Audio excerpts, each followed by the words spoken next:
Good afternoon. My name is Lisa Graumlich, and I am the Dean of the University of Washington's College of the Environment.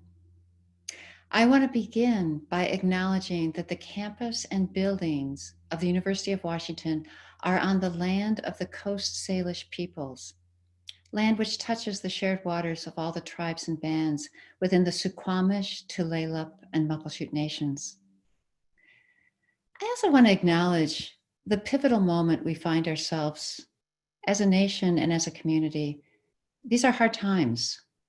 To our alumni, our students, our staff, and our faculty of color, I want you to know that I see you, I stand with you, and I support you. We have a lot of work in front of us as a nation, a state, a university to address racism in all forms. So, looking towards this afternoon, I want to welcome you to an Amplify special edition. We're really glad you could join us. Amplify is a series of conversations we hold at the College of the Environment that focus on issues around sharing science with society. This is the first Amplify that we are holding online, and although the circumstances as to why we are doing it this way are sobering, we could not be more thrilled than to hear from our guest today. So before I introduce my guests, a couple of housekeeping items. We are recording this discussion and we will make it available on the college's YouTube channel shortly. We'll send out a follow-up email with the link. If you have questions for our panelists, please email them to us. Here comes the email address: coenvcom@uw.edu. I can say that again: coenvcom@uw.edu. We'll be monitoring that email throughout the conversation, and we'll get to as many questions as we can. So let me introduce who's joining us today. And first, sadly say, despite advertising that Dean Hillary Godwin was going to be with us, she's unable to join us. Hillary is the Dean of the UW School of Public Health. We could not be more grateful to have her as our colleague here at UW. She has brought a great deal of knowledge and wisdom and good sense and vision to our ability to navigate through the COVID-19 situation. She was very much looking forward to the conversation with Ed and Liz, and she sends deep regrets, and I'm sure she will be watching the YouTube. But we do have here two of my favorite people. Liz Neeley is the executive director of the Story Collider. Check that out, which is dedicated to true personal stories about science. She's a member of the AAAS Committee on Science and Technology Engagement with the Public and the Aspen Institute Science and Society program. Liz is also a lecturer at Yale University, where she works with the National Neuroscience Curriculum Initiative. Ed Yong is an award-winning science journalist who works for The Atlantic and has been writing extensively about the current pandemic. His TED Talk on, get ready for this, mind-controlling parasites has been viewed more than 1.8 million times. His first book, I Contain Multitudes, was published in 2016, became a New York Times bestseller, and was listed on the best of 2016 books by The Times, NPR, The Economist, The Guardian, and others. I like this quote. Bill Gates calls it science journalist at its finest. And better yet, Jeopardy turned it into a clue. So Ed's second book, An Immense World, is a journey through the extraordinary sensory systems of the animal kingdom. Liz and Ed share a deep passion for science and communication and life. And in fact, they are married and partners in life, so which we all celebrate. So Liz and Ed have been thinking and participating and helping us navigate through this pandemic in extremely thoughtful ways. diving deep, as well as addressing the role of science in society and how to make sense of the deluge of information that we're confronting ourselves with. And I believe that the lessons we're learning right now are not only critical to informing our current situation, like what are we going to do tomorrow and next summer, but really are helping us reflect more on how science fits into society. And I know that's something you two have always thought a lot about. I can just begin to imagine your dinner table conversations about it. So let's get started. Yes. Now, to the uninitiated, Liz, you are a science communicator and a storyteller. Mm-hmm. Ed, you are a science journalist. Touch gloves. Right. No biting. No. What's up with that? What's the difference? Right. What's the overlap? Where's the wall? Do you want to go first? What's up with that? Is that just like semantics? You guys like words. We do. So I've been thinking about this for a long time. And I see science journalism as a specific subset of science communication. Whereas I'm going to jump in here and say, I think, Ed, for a long time, you've argued that a problem is that the way that science communication has been used, it often is people who espouse it as a value, that they're Right. like cheerleaders. That it is inherently positive in Yes. its valence. It is about celebration. Right. Whereas journalism is also about holding power to account. Exactly. Questioning dominant narratives. Totally. It's about unraveling bad stories as well as telling positive ones. Yeah. Which is interesting because that's what I also think science communication can and should be. Yeah. Lately, we've decided there's less, I think, distance between these two fields. I think when both of the fields are performing to their best abilities, and especially in a crisis as broad and as important as the one we're going through now, I think at like the epitome, they both start converging. And I think both fields are also grappling with questions of ethics right now and professional identity, what is within the scope of our respective fields. And so, for example, Lisa, thank you so much for opening the way you did. I think science communication also traditionally used to ignore social dynamics, the social science that we understand, and also the importance of the specificity of talking about people's lived experiences. Absolutely. Yeah.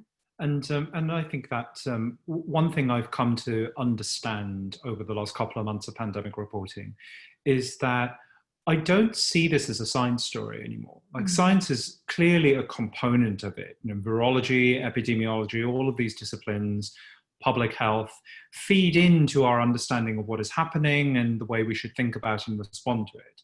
But they are only part of the picture. And I think in past pandemic pieces, pandemic coverage I've done, I've been too focused on those areas at the expense of others that are equally important. So sociology, for example, anthropology, history of science, all of these disciplines have, to me, provided a huge amount of value in understanding how to think about the pandemic. I've spoken to disability scholars, scholars of health inequalities. And I think understanding this as a omniversal problem that touches on every possible discipline is I think, a really important step forward, and it kind of unites science within that broader societal framework. Yeah, and I appreciate what Ed is saying on this. I would argue that my time at Story Collider, my teammates there have taught me to broaden my very definition of what a science story is. And if you believe, as we do, that science, medicine, technology are shaping everyone's lives, that means everyone has stories about science to share. And that kind of thinking is what informed the piece that I wrote for The Atlantic about how to talk about coronavirus. And I was making the argument that all of us are now science communicators because we all are trying to figure out how to help our families and our friends and our communities make sense of information about how to protect ourselves, what to do if we get ill, what we might expect from the future. And so I think when we come together, what unites us is the challenge of sense making, of how do we take all of this available information, some of which is changing fast or is contested or seems to be, some of which is contradictory, and turn it into something actionable that we can all do in the midst of our lives that are also overwhelmed with so many other things at the moment as well. And I think when we bear that, oh, sorry.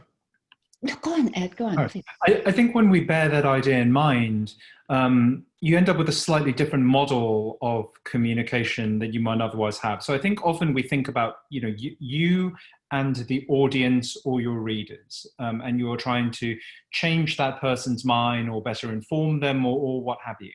And I was asked earlier today in an interview that I was being interviewed, and I was asked, like, do you see journalists as sort of being part of like the last defense against misinformation around this pandemic, of which there is a lot? And I sort of said, well, not really, like nothing quite that grandiose. Like, yes, we fulfill that function, but we are one of a number of aspects of society that fulfill that function. And I think what Liz was just saying about how everyone has been sort of conscripted by the pandemic into fulfilling this communicative role, and everyone is sort of part of their own networks, their own community. So you might act as a really trusted, reliable source of information for your community.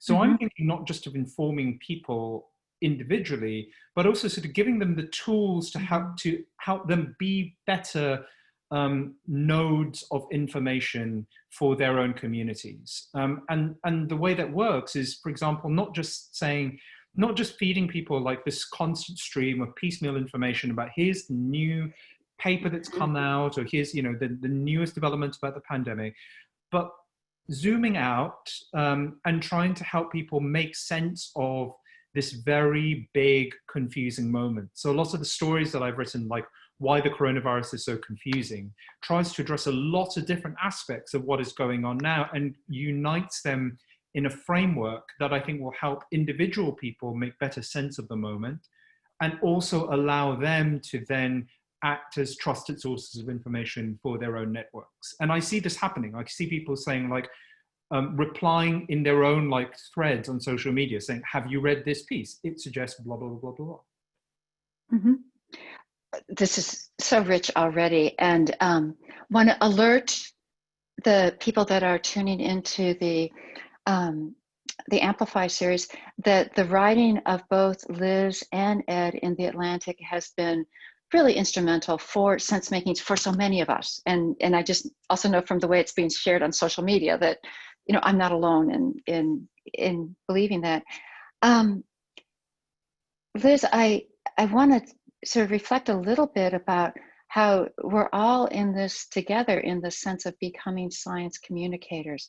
And I think that has become really apparent. And once again, with this no longer being with a live audience, I have no idea who you are out there, but I'm assuming many of you are scientists and friends of science. And that I would love to hear the two of you reflect a little bit about how you do this work of, in making sense, it's about a integration of so many kinds of information that you've already sort of alluded to, that it's the historical arc and it's anthropology and it's, deeply technical virology, et cetera, and it's changing. And it's, there's a way we've all come out of like a science literacy, like being scientifically literate meant that you could like say what the names of the planets were or something like that, as opposed to that you understood this process of sense making.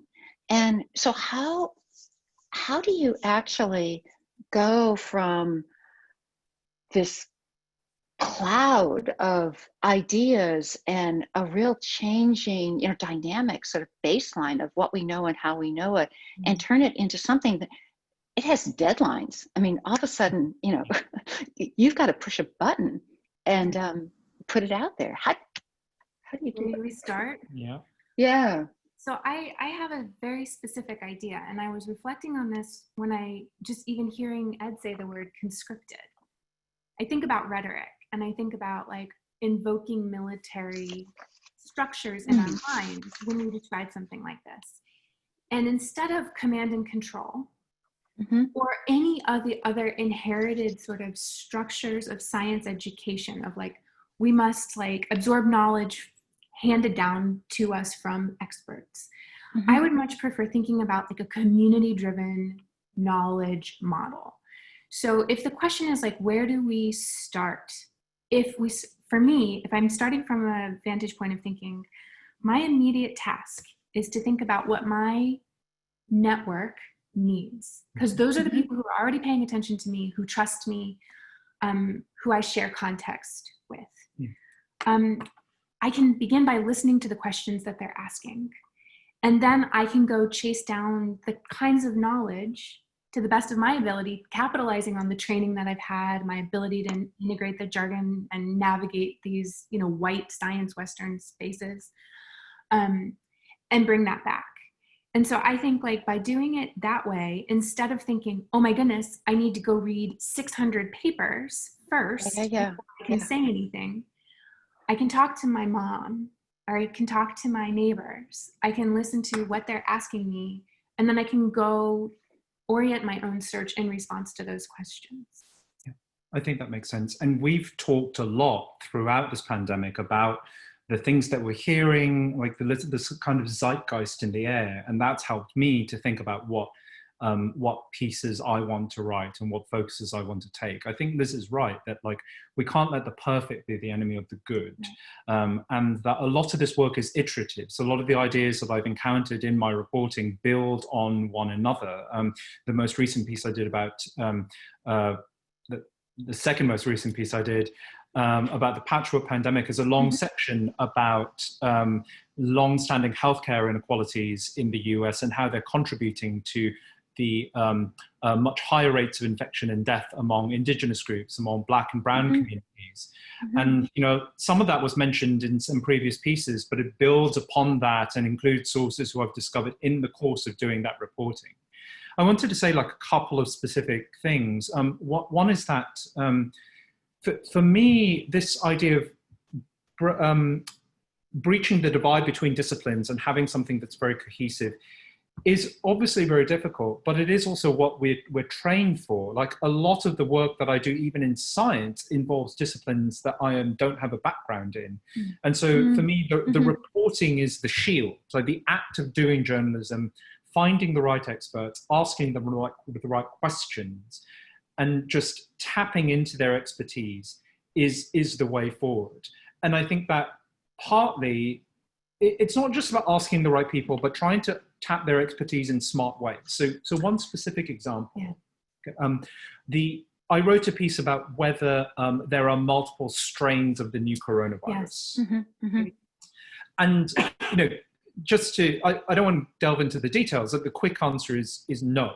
But rather than just say the answer is no, or you may have heard that there are multiple strains, there aren't, here's what science says. What I specifically tried to do was to say, here is why we don't think there are multiple strains. Here are the types of evidence that we would need in order to conclude that there are multiple strains. Here is the time frame it would take to get that evidence, and therefore, during that period, for the next however many months, if you hear these kinds of claims without this kind of evidence, you should be skeptical. And that's sort of what I was talking about earlier, where you're not just providing a piece of information or countering one bit of misinformation, you're laying down the groundwork for people to further interpret everything else that they're hearing in the future. And can I talk about this? You go. Yeah. So as Ed was explaining all of that to me while he was writing his piece, I have to admit, I was a little skeptical, right? And I kept pushing back. I was like, what do you mean? So annoying. Right? The worst. Well, but then we got there because I realized, it was like, no, because when I think about circulating strains of viruses, I think about seasonal flu. Yeah. And so then once we hit on that was the mental model that I was tapping into, then he could explain to me how coronaviruses are different from influenza viruses. Yeah. And what he's doing from a science communication research standpoint is filling the explanatory gap. Because when we think about correcting misinformation, this is a place where I think journalistic norms may run counter to sort of some of the best practice in terms of science communication. Mm-hmm. So for example, we often want to say, you may have heard that X. Mm-hmm. Unfortunately, by doing that, you're repeating the misinformation. Oh, And right. there's Yeah. evidence to suggest that the more you repeat something, the more common it feels. And Yeah. like a common heuristic, a mental shortcut Yeah. for people is like, well, I won't believe it if I see one headline, but if I see 3 headlines that all say the Yeah. same thing, it must be true. Mhm. Yeah. So you want to be giving the correct information. So it would be, to the best of our knowledge, there's one strain of Mhm. coronavirus. This is different than influenza virus, right? Right. Yes. And kind of go from there. Yeah, absolutely. And I think that this idea of filling that gap Mm-hmm. crucially depends on your understanding of where, like, how big the gap is and where other people are at. And this is what Liz did for me when we were talking about this piece, is to remind me of what most readers, where they're likely to be coming to this story from. And that ties into some of the themes we talked about earlier. Like one of the issues with the pandemic is we're dealing with public health primarily as a field, and public health is so tailored towards the population. So you provide advice and information that works for large groups of people. But we obviously have to recognize that there are many different publics, and they vary considerably, not only in their risk, but in their ability to control their risk. So, for example, if you tell people that they need to socially distance, that's going to be much harder for people working in lower income jobs who don't get to just not be at work for some time. People who work without adequate sick pay don't get to just simply isolate themselves if they have symptoms. And I think the events of the last few months, tying into many of the protests that we're seeing now, really highlight that nature of different publics. You know, we've been saying, journalists, public health people have been saying for months now, to be safe from this virus, you stay at home. Breonna Taylor was killed in her own home. We've been saying it's okay to go outside. It is safe to go for runs. Ahmaud Arbery was killed while on a run. All of these, I don't think you can do an adequate job of communicating about this stuff without recognizing that there are massive inequalities that people are currently fighting against, that affect the way these messages can actually be executed and processed. And so I think what you're saying too is we need culturally competent science communication. We need it in lots of different languages, but also that is fluent in just like the touchstones, the shared understandings. We call, in science communication, I'm used to thinking about interpretive communities. It's a group of people who are able to look at the same evidence with a shared understanding of how they might use it, and sort of everything that goes into it and what they collectively make of it. And so I think this is why it's so important. Like, we are not all experiencing these things the same way. But instead of thinking about ourselves as being conscripted as science communicators, thinking of ourselves acting in service to our own communities in the best ways that we can, led by that knowledge, this also helps show why science itself needs to have representation and equity for people of all backgrounds and all communities, instead of just this very white, upper middle class presence. Absolutely. So Ed and Liz, we kind of advertised this as we're going to kind of, take off the hood and look at how you actually sort of do some of this work. And Liz, way back, probably almost 10 minutes ago, you were talking when you first brought up this notion that this is a different kind of conscription, and you talked about how you start with your own personal network and sort of work out towards what people know. How do you avoid staying within, sort of one's own sort of social bubble, et cetera. So how do you, as you develop strategies that really center diversity and equity, and what are, the communication strategies and the concepts and the shared understanding that comes for a whole diversity of people, how do you two work in such a way to start in a network and sort of build that network out? So I do two things, and I think this is where my work and your work come at it in different ways, which is cool.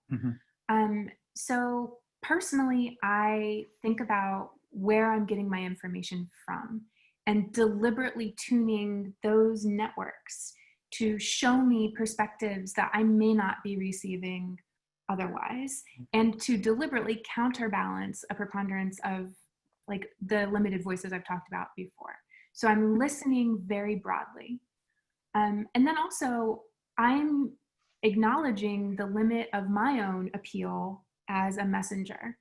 Like, I think a lot of people, when they get nervous about science and it not being appreciated or understood by the public, they go into this like us versus them thinking, and they think if only those people would listen to me.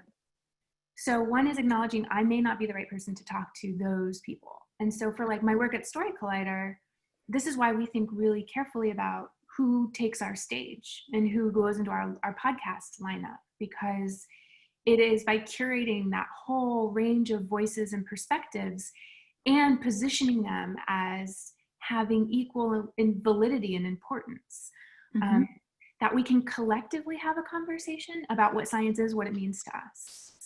And in our work, I think like, so Science Communication 101 is know your audience and go to shared values. In the storytelling that happens on my stages, it's not quite the same. What we're doing is we're asking, what did you live through? What was your experience? What were you thinking? What were you feeling? How did it change you? And by applying the techniques of storytelling craft and performance, we suck people into that story world. They engage in perspective taking. They imagine the motivations of someone else. And that's the kind of work that I do in storytelling. But journalism is quite different. It is different, although I'm struck as you're saying that a lot of the techniques are quite similar. I think of this in terms of like finding sources, right? Like finding the right people to interview, to quote. And I think what Liz said is exactly right. Like, there's not really any shortcut to diversifying that pool of people other than to actively seek them out. And I think that one thing I found is that once you start, it's very easy for that to snowball, right? So if you make a deliberate effort to try and find more a more diverse pool of sources, and to actively listen to them and use them as sort of launching points to find more people, the process becomes easier over time. And that includes like listening to Black and other minority voices who aren't being heard. It includes listening to people in the disability community. It includes listening to people from other disciplines, other academic disciplines, who are sort of not within my usual wheelhouse. So yeah, I think it's, you go. I didn't mean to interrupt you. Wow, that was quick. So what I just wanted to say to like kind of bring this around to anybody who's just joined us or might even be sitting there thinking, I thought you were going to talk about how to talk about the coronavirus and science communication techniques. What's all this that, I really want to drive this point home, because when I started, I'm a marine biologist by training. All I cared about was the data. And I thought people were stupid because they weren't paying attention. They weren't making decisions driven by what I thought was the best available data. And I was angry. And so then I wanted to like figure out, okay, how do I teach people how to read graphs? What scientific literacy looks like? What's numeracy? Let's go there. And that's how I got into the science of science communication. And as I continued down that pathway, I, for a little while, was like, okay, well, if I want to understand how people make decisions, maybe I need to study neuroscience, right? Like really get into like, what are the neural substrates and the circuits that we can tap into, like a fear appeal. What's happening? What are the cognitive biases that people are subject to? But the reason all of this matters so very much, community, diversity, right, representation, is because human beings are not brains that exist in vacuums. Mm-hmm. We are in tightly linked networks. So we make sense of the world by trusting our friends and family. There's even things like, so many of the presumptions I had when I started in this space about like the power of the press. I thought, oh, well, the media will have a story, it'll go out, people will believe it. Sure, propaganda can be powerful, but we have, for example, this two-step model where there are, journalists are sharing stories, and then people who are paying close attention to the press are then interpreting that coverage for their community. And so when I think about what science communication really looks like, if you really want to understand how people learn, make decisions, change behaviors, you have to include all of this stuff. Absolutely. Liz, it's, having watched your evolution as just this relentless, I've got to understand, the underpinnings of what's happening to get to my purpose here. It's really been magnificent to see this arc of your career where it has landed, because you were relentless. I was gonna say, so for anyone who doesn't know, Lisa knew me when I was younger and dumber than I am now. No one ever said, one would have ever said that. I'm a proud past affiliate staff of the University of Washington, and learned so, and I mean, this is the thing, for all of us, I think at this moment in history, with the pandemic, with the protests, with the dawning realization for some people about the systemic racism and inequalities that are happening, we are all trying to figure out, how do I fit in? How do I do a good job? I don't want to mess up, whether that's science communication or anything else. And I also think it's easy to get, for some of us, to feel deflated and maybe even hopeless or powerless. Like, oh, you hear stories about the prevalence of bots flooding social media and distorting opinion landscapes, or foreign powers interfering in elections. And I think the important thing, and the reason I wrote the Atlantic article, is because I believe we need to own our own power and to recognize that through the work of paying attention to the science, whether that is basic biology of the virus or the social science that tells us how people make sense of it, we can learn, and then we can share those learnings. And so I find it very empowering. And it's okay if you don't have all the answers. You can use that as a way to spur your own progress, as well as also not feel like so distant from your own community that they are afraid. Because I think that's the worst thing any of us can do, is shame or push people away from us so that they don't trust us to come to us when they have questions. Yeah, and I think going back to what I said before about how this is a very interdisciplinary thing. It's not just a science story. I think one thing that when we talk about science communication, we often see it as a sort of one-way flow from the science world, whether it's journalism or scientists, out to all these other people. But I think in a pandemic situation, it has to be a two-way flow, right? And I think one of the reasons why this is so disorienting is because everyone is a non-expert in most things.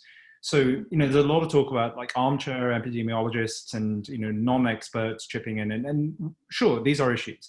But everyone's expertise is pretty narrow, even if it may be incredibly deep. And so, for example, if you want to talk about whether immunity passports or antibody testing is a good idea, sure, you absolutely want to talk to immunologists and epidemiologists about the actual basic technical stuff.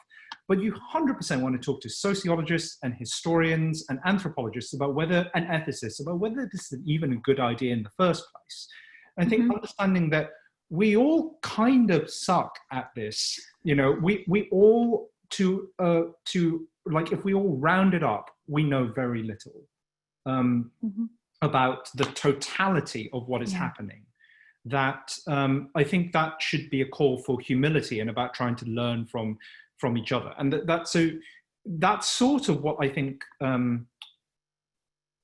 like, journalists, we live in this world of perpetual ignorance, right? So I typically know almost nothing about most of the things I write about, even areas that I know really well, like like pandemic stuff. I know reasonably well, but brain parasites, right? But my training is not in parachuting in and just launching expertise about the place. It's in landing in somewhere where I'm ignorant about and finding stuff out quickly and putting it together. So like the way I can contribute in this is in the pandemic response is specifically to use those skills that I'm trained in to make sense of a lot of very confusing things, many of which I don't know. But this is not like rocket science, right? The tools of my profession are just asking people the right questions and finding the right people to ask. And this actually sort of ties into the first question that we've got. So I wondered if, like, did you want to? I don't know whether you want to do. Well, okay. Well, you know what? I just need to say, and I think, and would be curious as to your reaction to it. I feel like the work that both of you are doing is really, and have been doing for a long time, blows apart this, what we really need is the best available science. Like I'm a scientist, I show up with the best available scientists. To you, Ed, a journalist, or to you, Liz, a science communicator. And it's peer reviewed, and it's, I'm an expert, and that's all we need, like getting, and good comes. And what you're talking about, I would actually argue, is the beginning of a decolonial, anti-racist framing, because it's really about how expertise can be, I wrote down the words, that you go about sort of modeling, finding out about stuff, and you go about modeling what type of evidence actually is relevant and when is it not relevant. And it's with humility, unpacking your tool set that is then offers a platform by which, as Liz has been saying, like, we all can be science storytellers. We're all part of this. And I think it's profound what the two of you are working towards. And I want to throw out a couple words of jargon, because it's taken me years of reading to get to this point. And for those of you who need to do that too, to like kind of come along with it. Mm-hmm. I have a Zotero public library of references with about 500 papers in there. We'll share a link on that. But this, Lisa, what you just talked about, the search term for that would be deference to scientific authority. When we often get this question about trust, like how do you get people to trust scientists or trust scientific institutions? For me, it's also very much conflated with what is trustworthy. And some of the shortcuts that we have traditionally used, and I still think are valid, like peer review is one of them, but they're not sufficient. I mean, how many of us have had reviewers who clearly did not understand our work feeding into our process? And so this goes beyond asking someone to trust something because it comes from a university. And I mean, we see this like when it comes to preprints, or not even preprints, but like press releases from universities where there's no scrutiny of the data available, but it sweeps through popular press coverage with coronavirus because people trusted the university as an entity. Right. And so I think these questions about trust are really valid. And I like the idea of really thinking more about like a civic science is one of these terms that is starting to be used for this kind of thing, on if we live in a world where trust has been so eroded, where truth itself is under attack on so many fronts. How can we respond to that with the most intellectual humility and honesty possible? And for me, that means going down this pathway that we're describing. Yeah, I'm thinking a lot about the piece that I just published today, which is about people who have long-term bouts of COVID. They've had symptoms for a month, 2 months, 3 months. Most of them have not been to hospital, so they count as mild cases, but their lives have been completely flattened and uprooted by these waves, like weeks and weeks of persistent fever, delirium, all kinds of other symptoms. And these what I've described as long haulers are largely overlooked by a lot of the pandemic narrative. They don't fit into stats about cases or deaths or hospitalizations or recoveries. And one common thing that many of them experience, and that many people with chronic illnesses like ME, CFS, fibromyalgia, and all the rest have experienced, is just medical gaslighting, being constantly told that what they have is in their heads, that it's just anxiety, that it's stress, that they're making up their symptoms, and so on and so forth. And one of the core tenets of the piece is that, you know, medicine is not just about analyzing people's organs and taking their blood work. It's also about listening to their subjective experiences. And that is something that I think like the healthcare profession in general has long struggled to do. And that to an extent, the scientific establishment and that science writers have struggled to do. And this is part of this idea of not seeing science as just like, you know, the core of this that then bestows knowledge on you know, the ignorant masses, but seeing it as one part of a very large framework of knowledge. Yeah. Can I follow up on this even and continue really pushing it, because we get questions like, is it ethical for a science journalist to cover a preprint? And I think the framing there is interesting, and it kind of actually ties into what I'm thinking about with your piece with the long haulers. From my standpoint, we believe and we trust people when they talk about their lived experience. So we respect that individual narrative.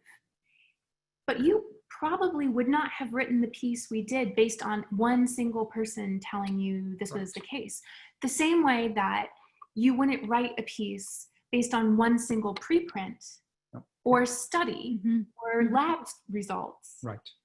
But it's the collective sense making. Absolutely, yes. That I think we both strive for. Totally. And so we've had a question about whether, you know, how has science journalism, science communication changed as a result of media outlets publishing stories about preprint studies on bioarchive or medRxiv. And I think this, so I have some very strong thoughts on this, and they're tied to what you've just said, that I don't think we should treat, you know, peer review as being some like, you know, gospel mark of authority. To me, what matters in my work is the act of journalism. So if I'm writing about a thing, I need to send a paper out to multiple independent sources to ask them for their comments and triangulate across their views when deciding about how to frame a new story, or whether to write about something with that thing at all. That act is the same whether I'm writing about a preprint, whether I'm writing about a peer-reviewed paper. I treat it all as potentially dubious until I can verify it. And you know, this also to me is when writing about people's personal experiences, you can do this too. Like with the long hauler story, you know, I have 9 different people from various countries and backgrounds, all telling me very, very similar things. I have viewpoints from people from the ME/CFS community who've been dealing with this for decades now. I have a report from a support group that surveys a lot of the long haulers. They survey themselves and looks at their path of symptoms. Again, not a peer-reviewed study, but really indicative of a large number of personal experiences. I have people who are experts in infectious disease who are themselves long haulers who can attest to how those experiences tie into the typical experience of someone who has, say, dengue fever. So Mhm. integrating across a lot of different pieces of information, not taking any of them as being sort of gospel truth in their own right. And I think this is what we need to do, regardless of whether something is peer reviewed or not. And I think it also ties into the question of like, what comprises expertise? Like, if Yeah, the yeah. signals of being a credible expert we're saying are perhaps under question, which I think they are, right? You can be a tenured faculty and be sharing terrible ideas and anti-scientific thoughts. Brandon Ogbunu has a piece in Wired that's called Beware the COVID Carpetbaggers.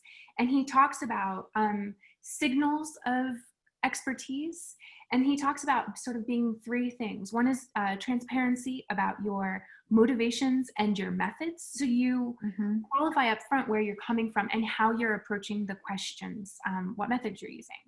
There's also transparency about contribution, so attribution. So you can point to your citations and you talk about how that knowledge that you're drawing upon has been produced, rather than saying, I myself have come up with, the unified field theory of this virus.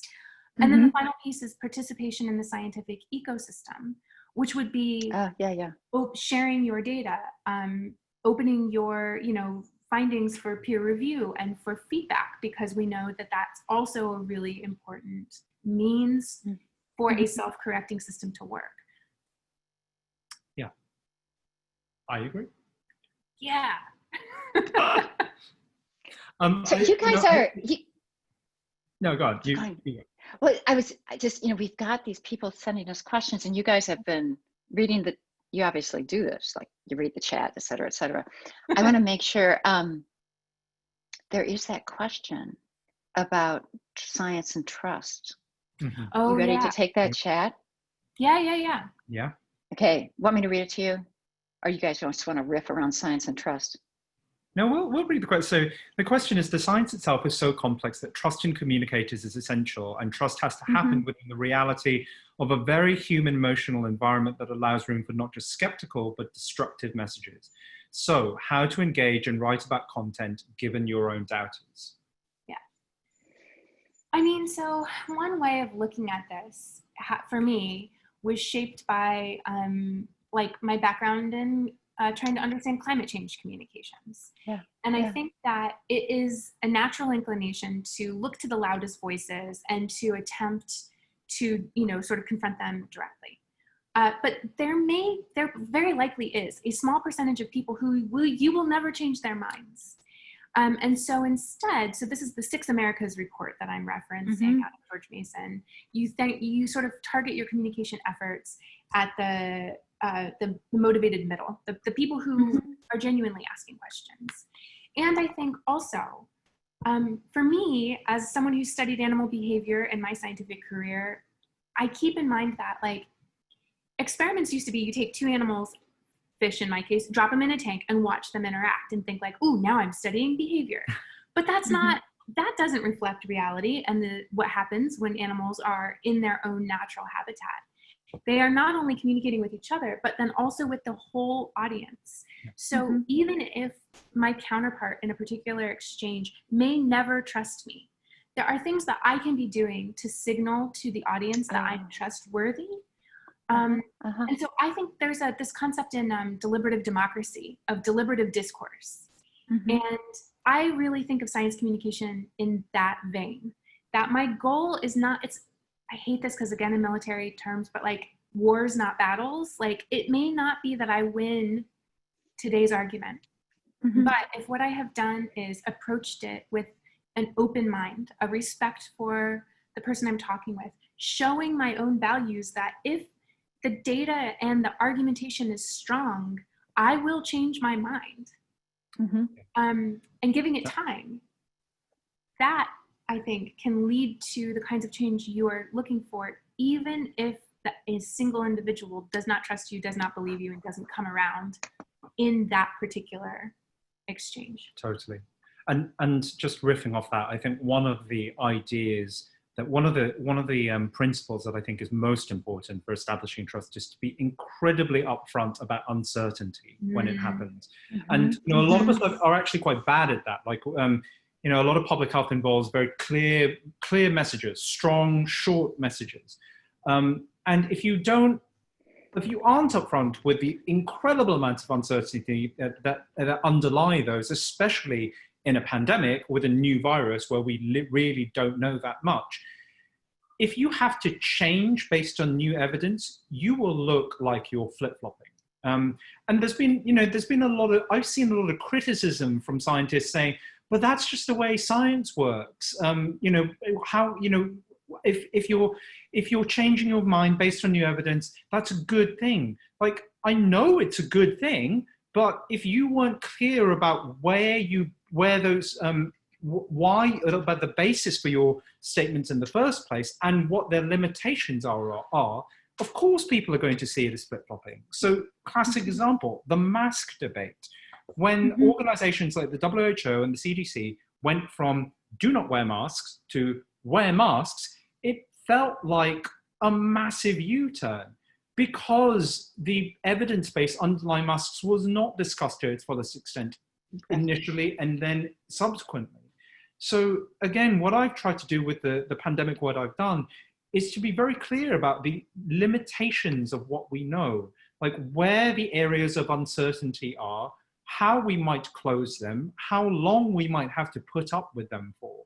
And I think that's really, really important for establishing trust. Like, to be able to say, I don't know is huge, but not just to be like, I don't know, so no one knows anything, but to be very clear about the boundaries of knowledge, right? Like testing. The numbers of cases we have are clearly not an accurate reflection of the number of infected people with the virus. So there is uncertainty, but it's bounded because it's almost certainly an underestimate rather than an overestimate. And it's almost certainly an underestimate by, say, like 10-fold rather than 1,000-fold. So we can clarify that uncertainty and also like define it. Mm-hmm. Mm-hmm. It's interesting because what both of you, I think, have also discovered is that the public appetite for having those kinds of conversations is really quite high. Mm-hmm. You know, like nobody wants the, you know, we know everything, you know, and people want, you know, you have pulled, you know, lifted the veil on a process and it's working. I mean, there is a hunger. So I, you know, as somebody that works in the area of climate change, there's a way I feel really hopeful about a sort of renewed engagement in some of these places where we've got a lot of uncertainty, but nevertheless need to move forward. Yeah, and I mean, I totally agree. I think it's one of those both and, because people are hungry for answers, and it is very frustrating when you don't have them to give. Like, I remember you were talking about masks. Ed's piece is called "Everyone Thinks They're Right About Masks." You wrote that at a time where we were not arguing, but like questioning what should we personally do. And so I do think like it's important for, and I think people on this call would understand it, but like if someone says, should I wear a mask? You going, well, let's have a conversation about the nature of knowledge. You know, like, that's not the start. How's that going for you? So there are specific things that we can and should do even when the data is not available, saying like, you know, while we're trying to figure that out, my expert advice is this. Here's what I'm doing personally. Here's what I'm waiting for that would change my mind. Yeah. And so I think about effective science communication having sort of like these three tiers. Like, first is accurate information, which is different than precise, but it's correct to the best of our ability. That understanding endures. So people actually remember what you told them instead of being like, oh yeah, Ed told me. He was like lecturing at me for 3 hours about the spike proteins on the surface of the virus, right? That's not helpful. And then also, like you were saying, giving a framework for making sense of it that is flexible, so that this is understanding the process of science. Yeah. And I do think there is a tremendous appetite for it. I mean, like, Yeah. I hear so many questions from people saying, like, but the public doesn't want nuance, and they don't want, like, they just want like quick, easy, short, clickbaity things. And I don't think that's true. I think part of why we think that is because we've been serving them up that for a long time. But I think because we kind of patronize and underestimate people. Like the pieces, the long hauler piece I wrote today is the 5th in a series of pandemic long forms that I've done that are all between 4,000 and 7,000 words long, which is, in the words of my mother-in-law, very long. But these pieces have done really well. I mean, the first of them, how the pandemic will end, is, I think, like one of the top 3 most read Atlantic pieces of all time, and it's a 5,500 word monster of a piece. But I think that especially now with a crisis this big, that has so uprooted many of our lives, and that involves so many different aspects of our lives, you do need that breadth, and that people are ready for it. Like, I think if we do our jobs well as writers, as communicators, you can persuade people to spend half an hour of their time reading a single story, because it demands that. You're not just going to get like a top 10 things you need to know about the pandemic, like a listicle that is going to actually help people achieve a better understanding. Didn't you think you were writing a listicle at one point? I did. That in fact was the ridiculously the listicle piece I thought I was going to write ended up being the longest one. That ended up being the Why the Coronavirus is So Confusing piece. That was 7,000 words. Oh boy. So, Liz and Ed, I have the sad task of needing to sort of pull this together, and on behalf of us, thank you and say goodbye. But before, as I do that, I of course get to personally thank you. And you two are some of the most hardworking people I know in this area. You also do have fun, I know that. But you have both done a deep dive in this way with dedication and integrity, and you've been able to share with us today the sort of ethics and humility and reflective practice that you bring to this. And I'm just personally, I want to say on behalf of all of us, just the gratitude that we have, and urge you to stay safe and stay well and stay balanced and keep working, because we need this. Thank you. Thank you. That's very cool. Okay, then all of you out there who I can't see, I can see these two, I can't see you. You too, stay safe, stay well. Look these two up on social media. It's worth it. The long ones are good, the short ones are good. They're all good. And please follow us on Amplify. Thank you very much to my colleagues at the University of Washington College of the Environment that set this up. It's 4:59. Goodbye. Thank you so much. Thanks, Lisa. Bye-bye.